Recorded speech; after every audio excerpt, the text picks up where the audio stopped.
Hello બાળ દોસ્તો, સ્વાગત છે તમારું ટીચિંગ બાય પૂર્વી ચેનલ ની અંદર. પ્રકરણ 1. આજે આપણે જોઈશું નાના અમથા વાંદરાભાઈ. નાના અમથા વાંદરાભાઈને સિનેમાનો શોખ. ધોતી પહેરી ઝભ્ભો પહેર્યો, ટોપી મૂકી આમ. નાના અમથા વાંદરાભાઈને સિનેમાનો શોખ. લાકડી લીધી, ચશ્મા પહેર્યા, ચાલી નીકળ્યા આમ. નાના અમથા વાંદરાભાઈને સિનેમાનો શોખ. પહેલા નંબરની ટિકિટ કપાવી, જોવા બેઠા આમ. નાના અમથા વાંદરાભાઈને સિનેમાનો શોખ. સિનેમામાં થયો ધડાકો, ગભરાઈ ગયા આમ. નાના અમથા વાંદરાભાઈને સિનેમાનો શોખ.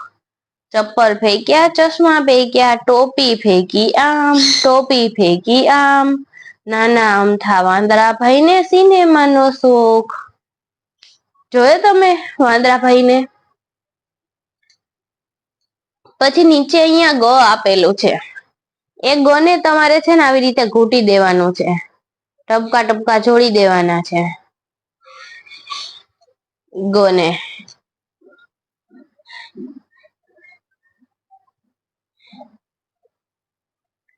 જોયું? ત્યારબાદ આપણે થોડી વાતચીત કરવાની છે. ગીતમાં આવેલા કયા શબ્દો તમે સાંભળ્યા હતા? ટોપી, લાકડી, ચશ્મા, સિનેમા. આ બધા તમે સાંભળ્યા જ હશે, કેમ કે અત્યારે તમે બધું જોઈ રહ્યા છો. ગીતના કયા શબ્દો સાંભળવાની તમને મજા પડી? ધોતી અને ઝભ્ભો સાંભળવાની તમને બાળ દોસ્તો મજા જ પડી હશે. કેમ કે નાના અમથા વાંદરાભાઈને કેટલા બધા શોખ હતા એ તમે અત્યારે જાણ્યું હશે. એટલા માટે તમને મજા આવી હશે. ત્યારબાદ તમારા ઘરમાં કોણ ચશ્મા પહેરે છે? દાદા. તમે ક્યાં પ્રાણીઓને જોયા છે અને ક્યાં? તો તમે વાતચીત જ કરવાની છે માત્ર. તમે વાંદરા, હરણ, સસલું વગેરે પ્રાણીઓને જોયા હશે. ક્યાં જોયા છે? તો કે પ્રાણી સંગ્રહાલયમાં અથવા તો જંગલની અંદર. તમે કોઈ ફિલ્મ જોઈ છે? કઈ? બાલ હનુમાન. તમે ક્યારે ગીત ગાઓ છો? બાલ સભામાં, પ્રાર્થના સભામાં.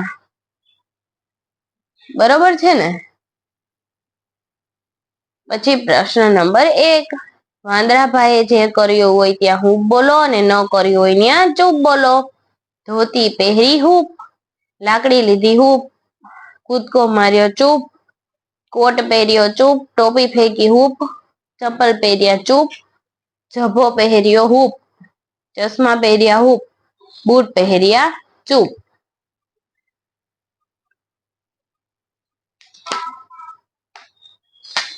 ત્યારબાદ પ્રશ્ન નંબર 2. જો શબ્દ આવ્યો હોય તો ગ્રીન કરો અને ન આવ્યો હોય તો રેડ કરો.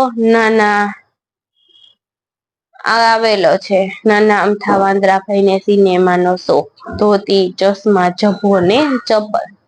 પછી મોજા, થેલો, લાકડું અને ભડાકો. આ શબ્દ આવેલા છે નહીં. ત્યારબાદ તમારે ચિત્રમાંથી તફાવત શોધવાનો છે. જુઓ તો તમે આ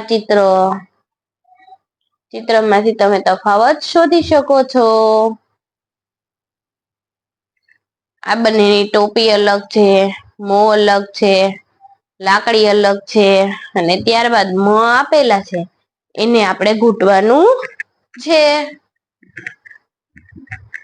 જોયો ચિત્રની અંદર તફાવત? ત્યારબાદ જોઈએ અભિનય કરવાનો છે વાંદરો કરે છે એવો.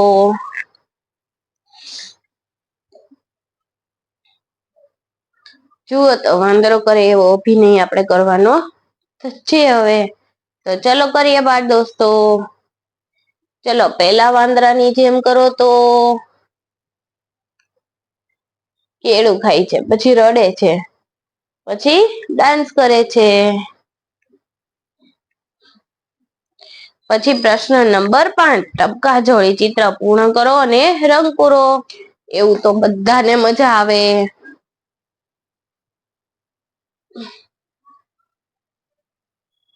અને ત્યારબાદ નીચેની લાઈનમાં ન આપેલો છે. ન ને ટપકા સાથે જોડો.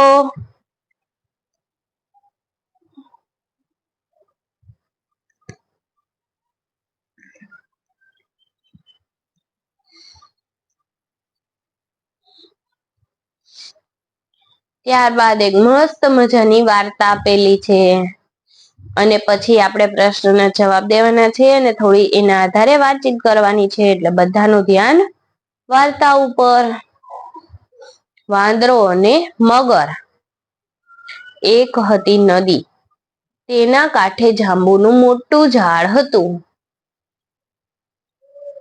જાંબુના ઝાડ પર દરરોજ એક વાંદરો જાંબુ ખાવા માટે આવતો. અને નદીના ઊંડા પાણીમાં એક મોટો મગર રહેતો હતો. વાંદરા અને મગરની ભાઈબંધી થઈ. વાંદરો રોજે રોજ મગરને પાકા જાંબુ ખવડાવે. મગરને તો જાંબુ ખાવાની મજા પડે. એક વાર તો થોડા જાંબુ મગરી માટે લઈ ગયો. મગરીને જાંબુ બહુ ભાવ્યા. મગરી જાંબુ ખાતા મગરને કહે, રોજ આવા મીઠા જાંબુ ખાનારા વાંદરાનું કાળજુ કેવું મીઠું હશે. તમે એને લઈ આવો તો હું તેનું કાળજુ ખાઉં. મગરી વાંદરાને એવું કે છે. મગર કહે, તે મારો ભાઈબંધ થયો છે. મગર સાથે મારાથી દગો કેમ થાય? પણ મગરીએ જીદ કરી. ના છૂટકે મગર વાંદરાને મગરી પાસે લઈ આવવા માટે તૈયાર થયો. બીજે દિવસે મગર જાંબુના ઝાડ નીચે આવ્યો. વાંદરાએ આપેલા મીઠા જાંબુ ખાધા પછી બોલ્યો, વાંદરા ભાઈ, મારી મગરી તમને ઘેર જમવા માટે બોલાવે છે. મારી પીઠ પર બેસી જાઓ અને મારા મહેમાન થાઓ. વાહ, ચાલો, તમારો આટલો પ્રેમ છે તો ના કેમ પડાય? એમ કેતો વાંદરો કૂદીને મગરની પીઠ પર બેસી ગયો. જો આ ચિત્રની અંદર બેઠેલો દેખાય છે ને. પછી અહિયાં જો આપેલા છે, જે તમારે ઘૂંટી દેવાના છે.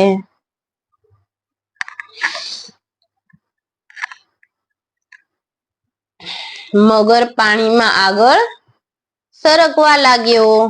બંને વાતે વળગ્યા. રસ્તામાં ભોળા મગરે મગરીના મનની વાત વાંદરાને કહી દીધી. મગરની વાત સાંભળી વાંદરાના હોશકોશ ઉડી ગયા. થોડી વારે સ્વસ્થ થતા એને મગરીથી બચવાનો ઉપાય શોધી કાઢ્યો. વાંદરો કહે, મગર ભાઈ, તમે પણ ખરા છો. આ તમારે આ વાત મને પહેલેથી જ જણાવી દેવી હતી ને. મારું કાળજુ તો હું ઝાડ ઉપર મૂકીને આવ્યો છું. ચાલો પાછા આપણે જઈને કાળજુ લઈ આવીએ. મગર વાંદરાની વાત સાચી માની પાછો કિનારા તરફ વળી ગયો.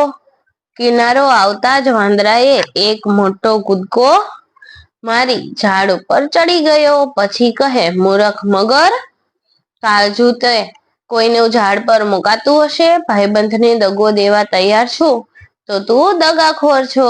જા હવે કદી મારે જાંબુ ખાવા મારી પાસે આવતો નહીં. ક્યારેય વધારે જે મળતું હોય એમાં સંતોષ માનવો જોઈએ. વધારે લાલચ ના રાખવી જોઈએ, નકર આપણી પાસે હોય એ પણ જતું રહે છે. આ વાર્તા પરથી એવો બોધ મળે છે. ત્યારબાદ જુઓ, તમે જાંબુ ખાધા છે. જાંબુ કેવા હોય? જાંબુ કેવા હોય? જાંબલી રંગના હોય. તમને વાર્તા સાંભળવી ગમે કેમ? હા, અમને વાર્તા સાંભળવી ગમે, કેમ કે એમાંથી બાળ વાર્તા માંથી આપણને બોધ મળે, શીખવા મળે. તમને વાંદરો ગમે કે મગર? કેમ કે આપણને વાંદરો ગમે, મગર તો દગાખોર નીકળ્યો. વાંદરો બોલે એમ બોલીને બતાવો, વાંદરા ભાઈ કેમ બોલે? Hoop hoop. તમને ગમતી વાર્તાનું નામ લખો. લપલપિયો કાચબો. તમે સાંભળેલી વાર્તાઓમાંથી તમને કઈ વાર્તા ગમી? કેમ? અમને સુબોધની બાળ વાર્તાઓ સાંભળેલી છે એ ગમે. એની અંદર એક સાપ અને કેડીની વાર્તા પણ આવે છે. તમને જે વાર્તા સાંભળી હોય અને ગમતી હોય એનું નામ લખવાનું. પ્રશ્ન નંબર 6. વાર્તાને આધારે વાક્યો ખરા છે કે ખોટા તે કહો.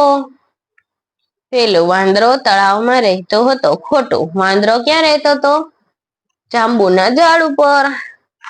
બીજું, વાંદરો મગરને ઝાડ ઉપર લઈ ગયો. સાચું. ત્રીજું, મગર પાણીમાં સરકવા લાગ્યો. સાચું. ચોથું, વાંદરાની વાત સાંભળી મગરના હોશ ઉડી ગયા. ખોટું. વાંદરો કૂદકો મારી તળાવમાં પડ્યો. ખોટું. છઠ્ઠું, મગર ભોળો હતો. સાચું.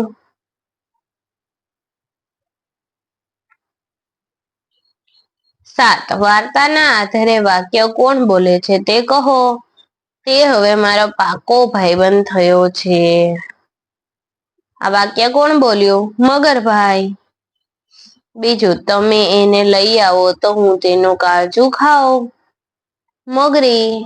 આ મગરી બોલે છે. મારી પીઠ પર બેસી જાઓ. મગરભાઈ. મારું કાળજું તો હું ઝાડ પર મૂકીને આવ્યો છું. વાંદરો. મૂરખ મગર. કાળજું તે કોઈને ઝાડ પર મૂકતું હશે? વાંદરો. હવે જો વાંદરો અને મગર વાર્તામાંથી ગો આવતો હોય એની નીચે લીટી કરવાની છે. તો જ્યાં ગ આવતો હોય એની નીચે શું કરી દેવાનું? લીટી.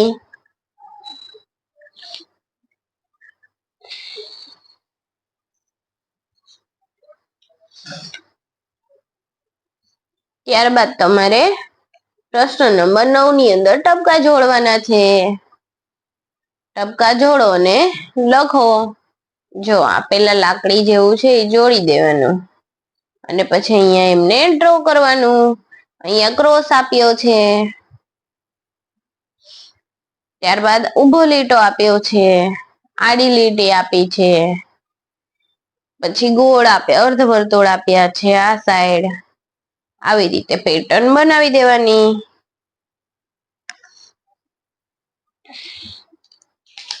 પછી રાઉન્ડ આપ્યા છે. હવે મને શોધી કાઢો. જ્યાં મ હોય ત્યાં નીચે શું કરી દેવાનું? અંડરલાઈન.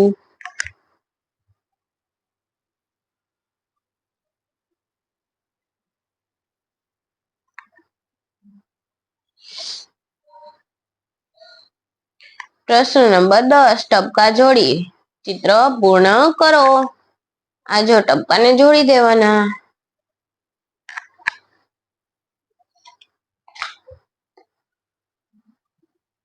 અને ચિત્રને પૂર્ણ કરી દેવાના. નો.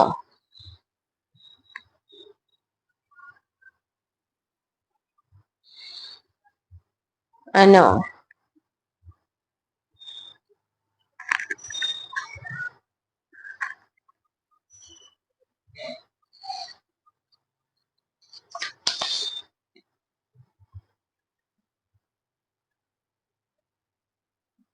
હવે તમારે ચિત્રને શોધવાના છે અને શબ્દ સાથે જોડવાના છે.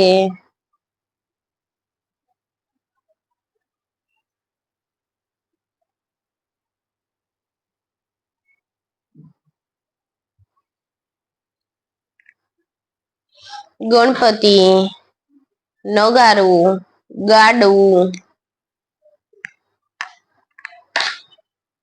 નાક, જલેબી, માળા, જાસૂદ,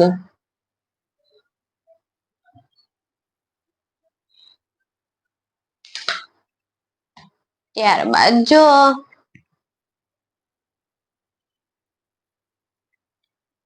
ની નીચે અંડરલાઈન,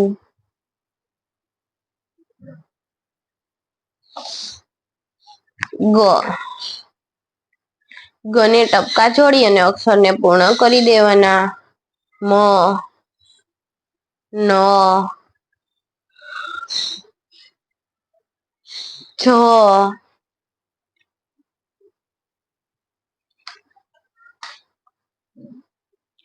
પછી ગા,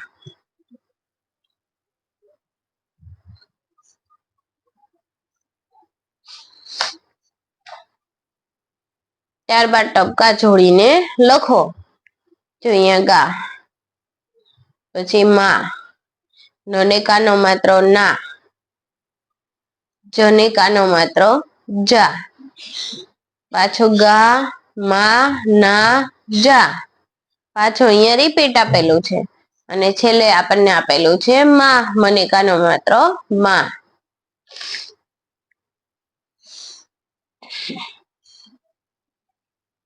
ત્યારબાદ પ્રશ્ન નંબર 14, ઓળખો અને ઉદાહરણ મુજબ રાઉન્ડ કરો. હવે અહીંયા ગ તો અહીંયા બધી ગ ઉપર રાઉન્ડ કરવાનું, મ તો મ ઉપર રાઉન્ડ કરવાનું, ન તો ન ઉપર રાઉન્ડ કરવાનું, જ તો જ ઉપર રાઉન્ડ કરી દેવાનું, ગ ન, ગામ, જાન, મગર, ગાજ, અલગ અલગ રીતે રાઉન્ડ જોડકા જોડી દેવાના, જે શબ્દ હોય એ શબ્દની સામે.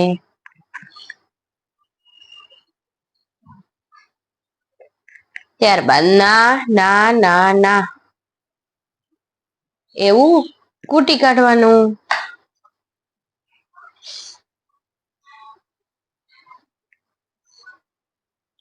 ગ, ગા, ગ, પછી ગને કાનો માત્ર ગા, મ, મને કાનો મા, ન, નને કાનો ના, જ, જને કાનો જા. આમાં જો નીચે આપ્યો છે ને જ, જને કાનો જા.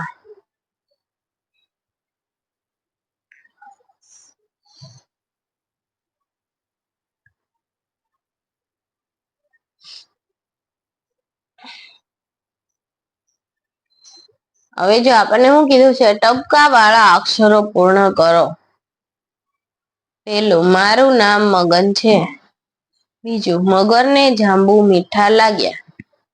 તો મગર ટપકી ટપકી આપ્યું છે. ત્યારબાદ નમન નજર કર, જગન મગ ખા, મનન ગગનમાં જો.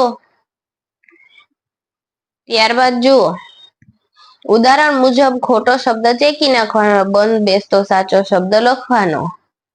મારું માન નામ મને ગમે છે, તો માન ઉપર ચેકો નામ. મને મગ ભાવે છે, ગમ ઉપર ચેકો. મારું માગ એટલે અથવા તો ગામ સુંદર છે, ગામ. ત્યારબાદ વાંચો ને લખો. ન મ, વાંચો તો હવે, ગામ ગાજ મગન, જામ જમ જમના. પ્રશ્ન 20, વાંદરો અને મગર વાર્તામાંથી તમારા ઘરે કઈ સંભળાવો. આજે તમારે ઘરે જઈ અને તમારે તમારી મમ્મીને અથવા દાદા દાદીને વાર્તા કરવાની છે. ગા, મા, ના, જા એવી રીતે શબ્દ લખવાના છે. અહીંયા તમારું પ્રકરણ પૂર્ણ થાય છે. થેન્ક યુ બાળ દોસ્તો. વિડીયોને નિહાળવા બદલ તમારો ખૂબ ખૂબ આભાર.